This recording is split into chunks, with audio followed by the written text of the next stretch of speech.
제가 이 몇 주 동안 하나님이 기뻐하시는 교회 시리즈를 갖고 여러분과 함께 은혜를 나누고 있습니다. 그런데 이 교회론을 이제 함께 공부하고 있는데, 하나님이 기뻐하시는 교회는 어떤 교회인가 라는 것을 공부하면서 우리 교회가 그런 교회가 되길 바라는 것입니다. 왜냐? 그 교회가 바로 하나님이 기뻐하시는 교회라는 것입니다. 성경에서 말하는 하나님이 기뻐하시는 교회입니다. 그래서 오늘은 빌립보 교회에 대해 여러분과 함께 은혜 나누기 원합니다. 빌립보 교회는 유럽 최초의 교회입니다. 빌립보는 마게도니아라고 그리스에 속해 있는 그런 도시입니다.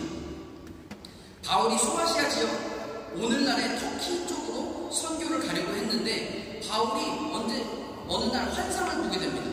환상 가운데 마게도나 그 유럽 사람이 나타나서 우리에게로 와서 도우라 라는 환상을 보게 됩니다. 그리고서는 원래 터키 쪽으로, 소아시아 쪽으로 가려고 했던 자기의 선교 여행의 방향을 유럽 쪽으로 바꾸게 되었다는 것입니다. 사실 이 빌립보 교회를 이해하기 위해서는 바울의 선교 여행의 그 여정을 조금 이해해야 합니다. 바울은 사실 우리가 한 3주 전에 배웠던 것처럼 그 안디옥 교회 출신이었습니다. 안디옥 교회에서 열심히 교회를 섬기다가 그 교회의 담임 목사급 되는 바나바라는 사람과 함께 선교사로 파송되게 됩니다. 그래서 이들이 1차 선교 여행으로 간 곳은 바나바의 고향인 구브로라는 지역을 중심으로 선교하게 되었습니다. 그러니까 결론적으로 뭐냐, 이 바울보다 더 나이가 많았던 이 바나바를 쫓아서 그 바나바의 고향 구브로에서 선교를 하게 되었는데, 바나바가 익숙한 지역을 먼저 가서 선교하게 되었다는 것입니다. 그런데 이들이 그 1차 선교 여행을 갔다 와서 둘이서 다투게 돼요. 왜냐하면 그 선교 여행 중에 같이 데려갔던 동역자 마가라는 그 바나바의 조카가 있었는데, 그 조카가 너무 힘들다고 그냥 가버려요. 가버려서 2차 선교 여행을 갈 때 얘를 데려가야 되냐 말아야 되냐 이거 갖고 둘이서 대립이 생깁니다. 근데 사실은 이게 더 좋게 됐죠. 이 바나바라는 인물도 엄청난 주님의 종이었고, 이 바울이라는 인물도 엄청난 주님의 종이었기 때문에 따로 가는 게 더 선교에 효율적이었다는 것입니다. 그래서 어쨌든 바울은 이 바나바를 데리고 선교 여행을 떠났고, 바울은 신나는 사람을 데리고 선교 여행을 떠나게 됩니다. 떠날 때 처음 그러니까 2차 선교 여행이죠. 2차 선교 여행을 떠날 때만 해도 바울의 어떤 다짐이나 선교 전략은 무엇이었냐? 이렇게 전에 1차 선교 여행 때 갔던 그 교회들을 방문하면서 그 교회들을 굳건히 하고, 그 다음에는 예루살렘이 여기 있으면 예루살렘에서 육로로 이동하기 좀 용이한 그 터키 지역, 소아시아 지역으로 가려고 했던 게 바울의 계획이었는데 환상 중에서 갑자기 저 멀리 떨어진 배 타고도 한참 가야 되는 그 그리스 지역, 이스라엘에서 예루살렘에서 배 타고도 한참 가야 되는 그 마게도니아 지역으로 가게 되었으니, 사실은 바울에게는 뭔가 그 대책이 많이 없었습니다. 제가 볼 때 이 바울도 T고 J였는데 그 말 아십니까? T고 J. 굉장히 계획적인 사람이라는 거죠. 계획적인 사람인데, 아니 환상 중에 그걸 보고서는 벼랑간에 마게도냐 유럽으로 가게 되었다는 것입니다. 그렇게 사실은 어떤 계획도 없이 약간은 즉흥적으로 유럽으로 가게 되니까 바울이 얼마나 힘들었겠습니까? 근데 바울의 선교 전략이 하나 있었는데, 그 가는 도시마다 디아스포라 유대인들이 모여서 이제 예배드리고 저기 했던 그런 그 시나고, 그 장소가 있었습니다. 장소에서 하려고 했는데, 그 빌립보 처음 갔던 그 빌립보 지역에 웬걸 그 장소가 없는 거예요. 유대인들이 모이는 그 장소가 없었던 거예요. 그래가지고 바울은 어떻게 하냐, 어쩔 수 없이 매일 그냥 길거리에 나가서 복음 전도를 합니다. 예수 믿으세요. 복음 전하고 예수 믿으세요. 복음 전도를 하는데, 이렇게 하다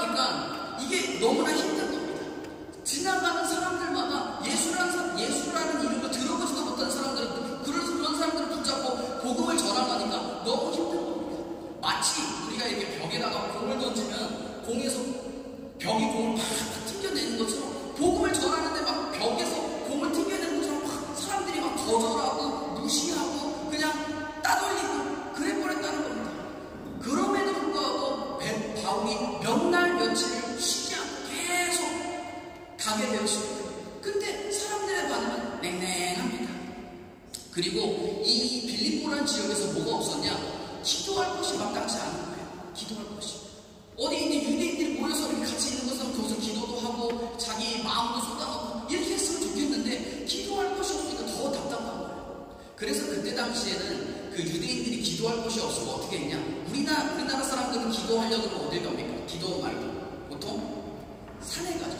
산에 가서 그냥 막 나무 붙잡고 그냥 막 기도합니다. 근데 이때 당시 유대인들은 강가로 갔습니다. 강가로 가서 거기서 막 누구지고 기도한 겁니다. 그래서 바울도 기도하려고 복음 전도가 아니고 기도하려고 강가에 갔는데 거기서 아주 그냥 기적적인 만남을 갖게 됩니다. 여러분, 만남이 참 중요합니다. 거기서 누구를 만나냐? 그 지역에서 그 자색 옷, 그때만 해도 그 되게 비싼 옷감이었던 자색 옷감을 이렇게 장사하였던 루디아라는 여인을 만나게 됩니다. 이 여인이 그 되게 고가의 그 자색 옷을 지금으로 따지면 거의 루이비통 그 옷감 뭐 이 정도 됐던 것 같습니다. 그러니까 되게 비싼 옷감을 다루는 그런 사업을 하다 보니까 여자임에도 불구하고 굉장히 부유했어요. 사업을 운영하는 그런 커리어 우먼이었습니다. 이 여성을 만나는데 이 여성이 자기는 나름대로 하나님을 믿고 있었어요. 하나님이 누군지는 모르고 어떻게 하나님을 예배하는지는 몰랐지만 절대 그 하나님이 존재한다고 믿고 있었어요. 그것을 믿고서 자기 나름대로 신앙을 지키고 있었어요. 그리고서는 자기 나름대로 그 강변에 나와서 기도하려고 거기 나왔던 것입니다. 그런데 기도하러 온 그 바울을 거기서 만나게 된 것입니다. 거기서 만나서 바울은 사람을 만날 때마다 그 복음을 전했어요. 복음을 전하니까 그 복음의 말씀이 이 루디아라는 사람의 마음에 팍 와닿습니다. 그리고서는 어떻게 되냐? 이 루디아와 이 온 가족이 예수를 믿고 구원받습니다. 그리고 어떻게 하냐? 이 루디아라는 사람의 그 가족, 그 집을 열어서 그곳에서 기도할 수 있도록, 바울이 와서 기도할 수 있도록 해주고, 거기서 조금 모이는 사람들이 같이 예배드리고 교제하는 장소로 그 집을 오픈합니다. 오픈하고 나니까 그때부터 사람들이 하나둘씩 계속 모이기 시작하는 거예요. 모이기 시작했고, 거기를 거점으로 그것이 그 유럽의 복음을 전하는 거점이 되었고, 그 나중에 그곳이 루디아의 집이 빌립보 교회가 되었다는 것입니다. 그러니까 빌립보 교회는 루디아라는 이 여성의 어떤 희생으로, 그 사람의 섬김으로 시작된 교회라는 것입니다. 이 빌립보 교회를 통하여 하나님께서 기뻐하시는 교회의 모습은 어떤 모습인지 함께 살펴보기 원합니다. 첫째로는 빌립보 교회는 하나 되는 교회입니다. 따라해보겠습니다. 빌립보 교회는 하나 되는 교회입니다. 빌립보 교회는 처음부터 건강한 교회였습니다. 사실 맨 땅에서 바울이 힘들게 개척하기는 했지만 그 한 사람 한 사람 모이는 사람들이 진짜 그 복음화였습니다. 너무나 그 생짜라서 순수한 믿음을 가진 사람들이었다는 것입니다. 그래서 그들이 정말 은혜로 구원받았다는 그 감격함과 기쁨으로 교회를 섬겨나가는 그런 건강한 교회였습니다. 근데 여러분, 아무리 좋은 교회라 해도 그 안에 들어가 보면 다 어떻습니까? 다 갈등이 있고 문제가 있습니다. 여러분, 지구상에 완벽한 교회 없습니다. 이 빌립보 교회도 너무나 건강한 교회였고 건강하게 시작했지만 그 안에 들어가 보니까 갈등이 있었다는 것입니다. 바로 그 교회의 유오디아와 순두계라는 이 두 사람 간의 갈등이었는데, 성경은 이렇게 기록합니다. 빌립보서 4장 2절입니다. 내가 유오디아를 권하고 순두계를 권하노니 주 안에서 같은 마음을 품으라 라고 기록합니다. 이 빌립보 교회에 유오디아와 순두계라고 하는 이 두 명의 여성이 있는데, 이 두 명의 여성이 리더급이었어요. 얼마나 교회를 열심히 섬겼든지, 지금으로 따지면 한 분은 여성교회 회장이고 한 분은 권사회 회장 이 정도 됐었던 것 같아요. 어쨌든 이 두 여성이 굉장히 앞장서서 교회를 섬기는 그런 사람들이었는데, 둘이서 뭔가 교회에서 갈등이 있었다라고 성경은 기록합니다. 물론 정확한 거는 성경에서 뭐 때문에 갈등이 있었고 뭐 때문에 싸웠는지 기록하진 않지만 이 두 리더급의 여성들에게 갈등이 있다는 것입니다.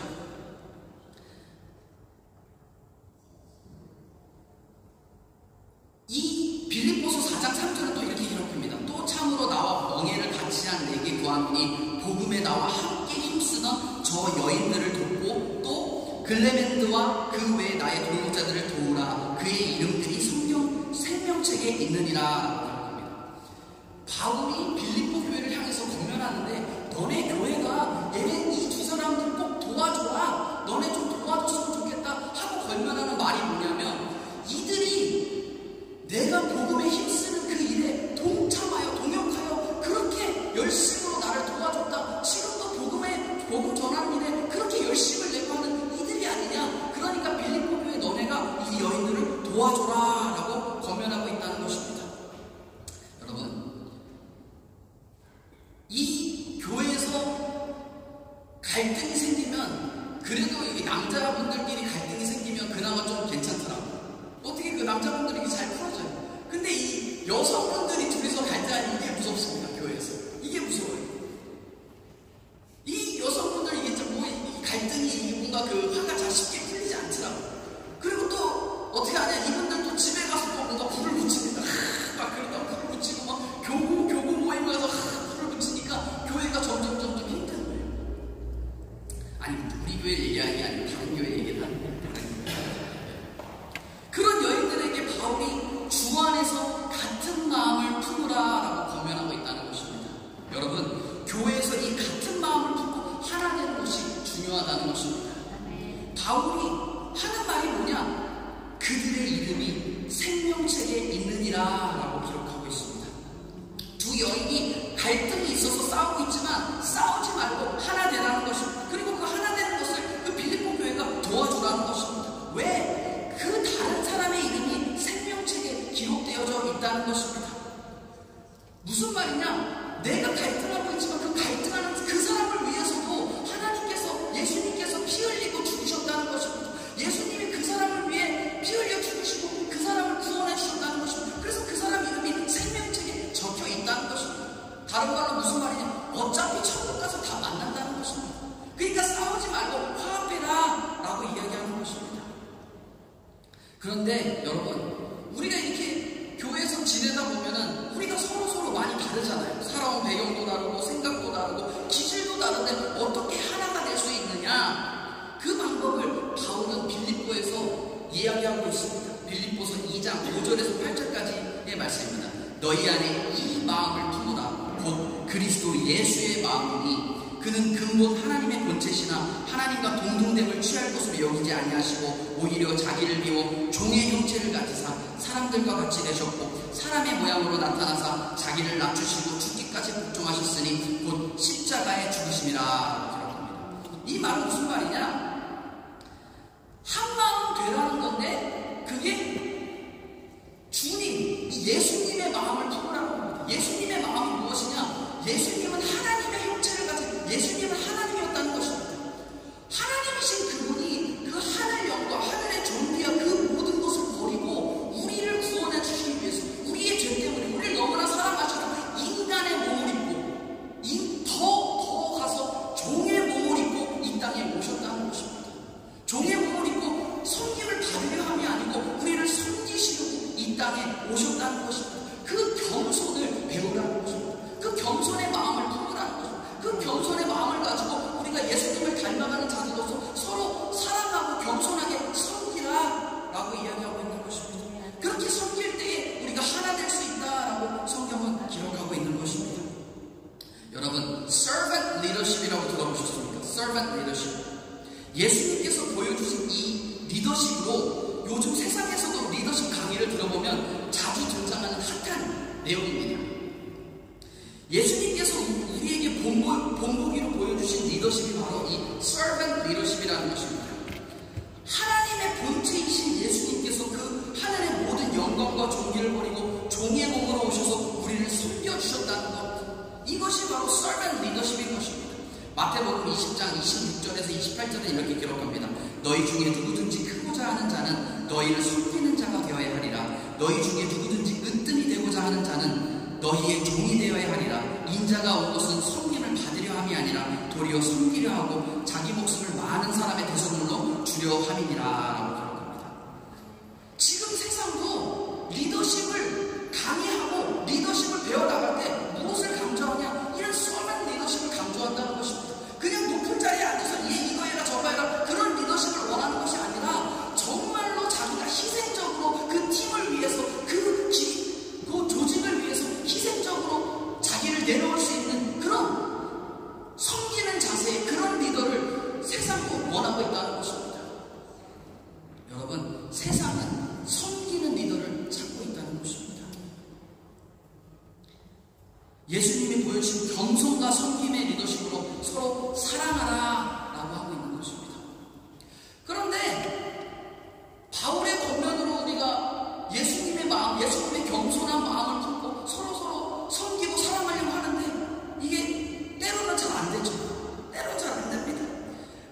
밝혀드리겠습니다.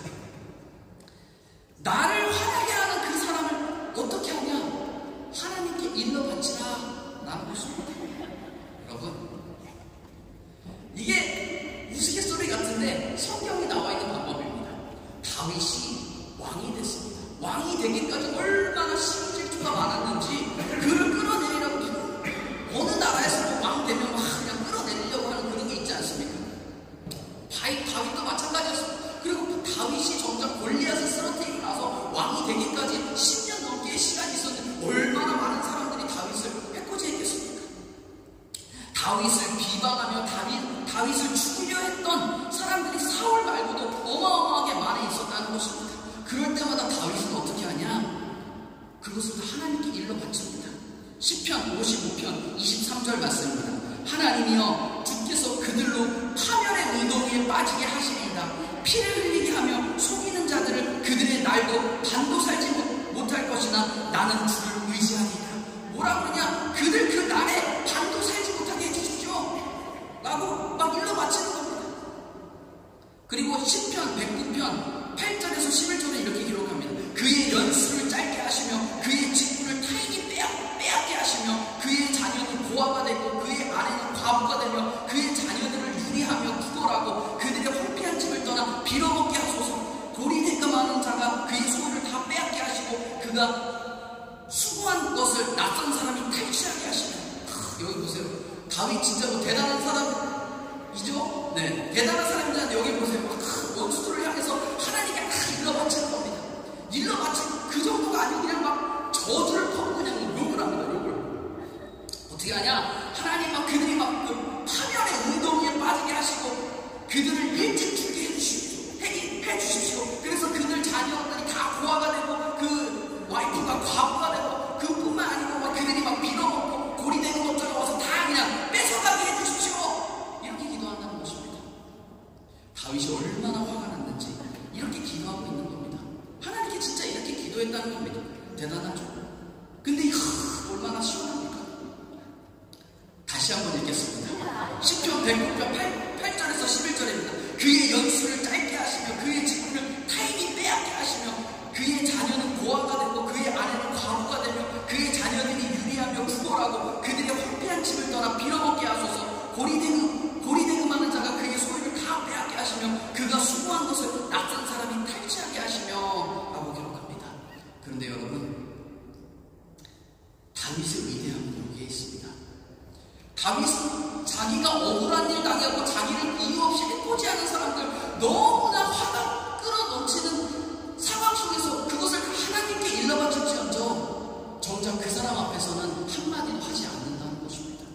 그 못된 부정적인 이야기를 한마디도 하지 않는다는 것입니다. 그 사람들을 심지어는 자기가 권력으로 다룰 수도 있고 해할 수도 있지만 손대지 않는 것입니다. 주님께 맡기는 것입니다. 이것이 여러분 성숙한 신앙인의 모습인 것입니다. 여러분, 혹시 마음 가운데 용서하지 못하시는 분이 계십니까? 주님 앞에 다 내려놓으시면 됩니다. 사람 앞에 가서 싸우는 게 아니라 주님 앞에 다 일러 바치는 겁니다. 다윗처럼 아니면 저처럼 이 시편 말씀을 계속 그냥 읽어내는 겁니다. 나를 어렵게 하고 힘들게 하고 억울한 상황이 있어도 예수님의 마음을 품고 용서하는 것입니다. 화나고 억울할 때 예수님만 바라보시는 저와 여러분 되시기를 주님의 이름으로 축원드립니다. 둘째로는 빌립보 교회는 기뻐하는 교회였습니다. 따라해보겠습니다. 빌립보 교회는 기뻐하는 교회입니다. 빌립보에서 보면은 유독 기뻐하라라는 단어가 16회 이상 사용되고 바울이 빌립보 교회를 생각할 때마다 본인이 빌립보 교회를 생각할 때마다 너무너무 기쁘다라는 표현을 자주 합니다. 빌립보서 1장 18절에 이렇게 표현합니다. 그러면 무엇이냐? 거칠대로 하나 참으로 하나 무슨 방도로 하든지 전파되는 것은 그리스도니 이로써 나는 기뻐하고 또 기뻐하리라 라고 기록합니다. 내가 빌립보를 떠난 이후로 너네가 복음 전도도 열심히 하고 내가 갇혔다는 소식을 듣고 너희가 더욱더 복음 전도도 열심히 하고 그 핍박 중에서라도 너네가 내가 막 감옥에 갇혔다는 소식을 듣고 너네가 막 감옥에 갇힐지언정 나는 복음을 전하겠다라는 이런 투지로 거의 너네가 복음을 전하는데 그러면 어떠냐? 그리스도가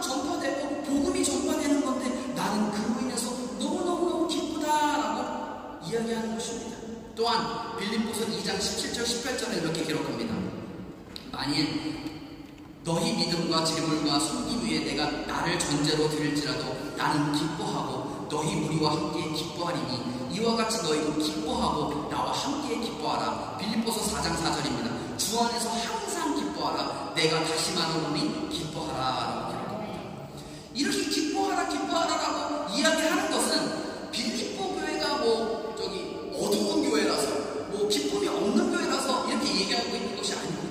정말 기쁨이 넘치는 교회라서 이들은 정말 이렇게 섬기고 베풀고 그 기쁨을 나눠주려고 해요. 근데 그 기쁨을 나눠주려고 하는 그들의 노력이 지금 감옥에 있는 로마의 감옥에 갇힌 그 자기에게까지 그 소식이 들려왔고 자기에게까지 전달되었다는 것입니다. 그 소식을 듣고 이 빌립보 교회가 그렇게 사랑이 넘쳐나고 기쁨이 넘쳐나는 그 소식을 듣고 나 너무너무 감사하고 기쁘다 라고 하는 내용을 지금 편지로 빌립보 교회에 보내고 있다는 것입니다.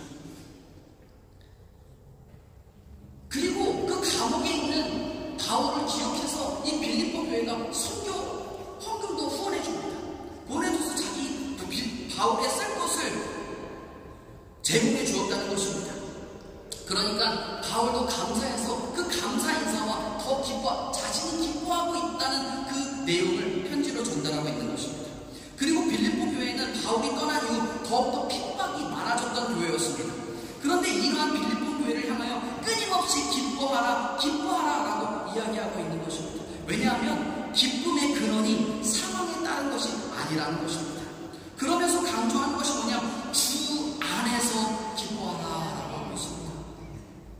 우리가 어떠한 상황에 놓였다 할지라도 우리가 믿는 그 하나님은 정말 좋으신 하나님이십니다.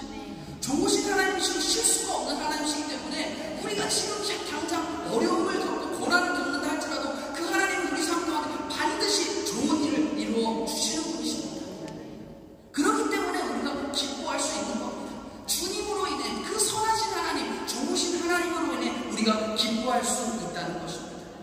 느헤미야 8장 10절은 이렇게 기록합니다. 느헤미야가 또 그들에게 이르기를 너희는 가서 살찐 것을 먹고 단 것을 마시되 준비하지 못한 자에게는 나누어 주라. 이날은 우리 주의 성임이니 근심하지 말라. 야훼로 인하여 기뻐하는 것이 너희의 힘이니라 하고 라고 기록합니다. 바울은 이 느헤미야 말씀을 기억하면서 야훼 하나님으로 인해 기뻐함이 우리의 힘이다 라고 지금 빌립보 교회를 권면하고 있다는 것입니다. 어떠한 상황에도 주님으로 인하여 기뻐하는 저와 여러분 되시기를 주님의 이름으로 축원드립니다. 마지막으로 빌립보 교회는 전도와 선교에 앞장서는 교회였습니다. 따라해보겠습니다. 빌립보 교회는 전도와 선교에 앞장서는 교회였습니다. 제가 다시 한번 물어보겠습니다. 여러분 교회는 무엇입니까? 벌써 까먹으셨나요? 이거 제가 말씀드렸죠. 이거 뇌를 연구하는 학자들이 이거를 연구했대요. 사람이 이거 계속 한 번 들으면 까먹고 한 번 들으면 까먹는데 몇 번을 들어야 기억하냐? 21번을 들어야 이게 기억을 한대요. 제가 21번을 할지언정 이거를 계속 반복하도록 하겠습니다. 여러분 교회는 그리스도의 몸입니다. 여러분 교회는 무엇이라고요? 그럼 교회의 머리는 누구십니까? 예수 그리스도십니다. 그러면 교회는 누가 운영하십니까? 교회는 성령님께서 운행하시는 것입니다. 그러면 모든 교회의 목적은 무엇일까요? 모든 교회의 목적은 전도와 선교입니다. 우리 몸의 최소 단위를 뭐라고 그러죠? 세포, 셀, 영어로는 셀이라고 합니다. 교회는 그리스도의 몸이라고 그러죠. 그러면 교회의 최소 단위는 또 뭐라고 그러냐? 교회의 최소 단위는 물론 한국말로는 구역이라고도 하는데 많은 교회들에서는 셀이라고 합니다. 이걸 왜 셀이라고 그러냐? 교회가 그리스도의 몸이라는 것입니다. 몸의 최소 단위가 셀이라는 것입니다. 그럼 셀은 무슨 역할을 하냐? 셀은 존재의 목적은 뭐 없습니다. 그냥 성장하는 겁니다. 셀이 점점 우리가 영양을 보충해주면 성장하고 분리합니다. 분리하면 분리된 셀들은 어떻게 하냐? 그들이 점점 자라나서 또 분리합니다. 계속 성장하고 분리해 나가는 것이 셀의 역할이라는 것입니다. 그리고 이것은 진리인데 생명이 있는 모든 것은 성장하게 되어 있다는 것입니다. 아무리 작은 씨앗이라 할지라도 그 안에 생명이 있다면 이것이 심기어져서 뿌리를 내리고 자라나서 많은 열매 맺는 성장을 경험한다는 것입니다. 성장하게 되어 있다는 것입니다. 교회가 전도하고 선교하는 것, 이것이 바로 교회의 목적이라는 것입니다. 빌립보 교회는 이렇게 전도하며 선교에 앞장서는 교회였습니다. 바울이 처음에 빌립보 지역에 가서 선교 베이스도 없이 매일 길거리에서 사람들에게 복음을 전했을 때 냉담한 반응을 받게 되었는데, 루디아라는 사람을 만나게 되고 그 사람의 희생으로 빌립보 교회가 시작합니다. 그리고서는 그 빌립보 교회가 바울이 떠난 이후에도 점점점 더 성장하고 부흥하는데, 바울이 이 빌립보 교회를 칭찬하면서 뭐라고 그러냐? 빌립보 1장 6절에 이렇게 기록합니다. 너희 안에서 착한 일을 시작하신 이가 그리스도 예수의 날까지 이루실 줄을 우리는 확신하노라. 이 착한 일을 시작하신 예수님이 다시 오실 그날까지 그 선을 이루실 것이다 라고 이야기하는데, 이 구절은 워낙 유명한 구절이라 다들 잘 아시는 구절이라 생각이 됩니다. 여기서 선한 일은 구원을 이야기하는 것입니다. 구원을 우리 안에서 이루신, 우리를 구원하신 그 주님께서 우리가 천국 가는 그날까지 우리의 신앙과 믿음을 잘 지켜주실 것을 확신한다, 이런 말임과 동시에 교회적으로는 교회가 이 복음 전도, 이 구원 사역에 동참하는 이것이 실제로 그들의 삶 가운데도 전도가 후원으로 이루어지고 이것이 반드시 열매 맺을 것을 확신한다라고 이야기하고 있다는 것입니다. 우리가 교회의 목적인 전도와 선교를 앞장서서 해나갈 때 하나님께서 그것을 열매 맺게 하시고 자라게 하실 것이라는 것입니다. 그렇기 때문에 우리는 열심히 전도와 선교에 앞장서는 교회가 되어야 할 것입니다. 그런데 이러한 전도와 선교는 어떻게 이루어지냐? 교회의 섬김과 헌신으로 이루어진다는 것입니다. 먼저는 빌립보 교회가 처음에 루디아라는 여성의 집을 오픈하여서 기도 처소와 예배 처소로 사용되도록 하는 그 섬김이 있었기 때문에 빌립보 교회가 시작될 수 있었습니다. 더 나아가서 빌립보서 4장 15절에서 19절, 오늘 본문은 이렇게 기록합니다. 빌립보 사람들아, 너희도 알거니와 복음의 시초에 내가 마게도냐를 떠날 때에 주고받은 내 일에 참여한 교회가 너희 외에 아무도 없었느니라. 데살로니가 있을 때 너희가 단 한 번뿐 아니라 두 번이나 나의 쓸 것을 보내었도다. 내가 선물을 구함이 아니요 오직 너희에게 유익하도록 풍성한 열매를 구함이라. 내게는 모든 것이 있고 또 풍부한지라. 에바 브로디와 디도 편에 너희가 준 것을 받으므로 내가 풍족하니 이는 받으실 만한 향기로운 제물이요 하나님을 기쁘시게 하는 것이라. 나의 하나님이 그리스도 예수 안에서 영광 가운데 그 풍성한 대로 너희 모든 쓸 것을 채우시리라 라고 기록하는데, 이게 무슨 말이냐? 바울이 이제 빌립보 교회에 있다가 그 교회를 떠나서 데살로니가와 고린도 도시 등을 방문하면서 선교할 때 이 빌립보 교회가 물질적으로 선교 후원을 하고 복음 사역에 같이 참여했던 유일한 교회였다라고 바울이 얘기하는 겁니다. 그렇게 칭찬하면서 너네가 한 번도 아니고 내 쓸 것을 두 번이나 보내줬다, 감사하다, 이렇게 이야기하고 있는데, 바울 본인이 진짜 감사한 거는 빌립보 교회가 물질적으로 자신을 후원해줬기 때문도 물론 있지만 그거 이상으로 빌립보 교회의 헌신이 그들의 영적 유익이 되고 있고 그들의 삶이 풍성한 열매 맺는 삶이 되었기 때문에 그로 인해 내가 더 기뻐하고 감사한다 라고 하는 내용이라는 것입니다. 그리고 뭐라고 그러냐? 이런 헌신이 하나님께 드리는 향기로운 제사가 되며 하나님께서 기뻐 받으시는 교회의 모습이 된다라고 기록한다는 것입니다. 그리고 그렇게 하는 너희들을 축복한다 라고 하고서 뭐라고 그러냐? 하나님께서 그리스도 예수 안에서 영광 가운데 너희의 쓸 것을 풍성히 채우시리라 라는 축복의 확신의 선언이 담겨있다는 것입니다. 여러분, 이것이 바로 하나님께서 기뻐하시는 교회의 모습이라는 것입니다. 우리가 신앙의 성숙함으로 다른 사람들을 섬기고 베풀어줌으로 그 섬김이 교회의 성장으로 열매 맺게 되고 이것이 하나님께는 향기로운 제물이며 하나님께서 기뻐하시는 헌신이 된다는 것입니다. 그런 교회를, 그런 성도들을 하나님께서 예수 그리스도 안에서 그 영광 가운데 풍성한 대로 우리의 쓸 것을 채우실 것이다 라고 약속해 주신다는 것입니다. 말씀 두 개만 읽고 마무리하도록 하겠습니다. 누가복음 6장 38절에 이렇게 기록합니다. 주라, 그리하면 너희에게 줄 것이니 곧 후이 되어 누르고 흔들어 넘치도록 하여 너희에게 안겨주리라. 잠언 11장 25절에 이렇게 기록합니다. 구제를 좋아하는 자는 풍족하여질 것이요 남을 윤택하는 자는 자기도 윤택하여지리라. 우리가 베푸는 삶을 살고 사랑을 실천하는 삶을 살며 전도와 선교에 앞장설 때 하나님께서 우리의 삶을 윤택하게 해주시고 눌러 흔들어 차고 넘치게 채워주시는 은혜가 우리 모두에게 함께 하시길 주님의 이름으로 축원드립니다.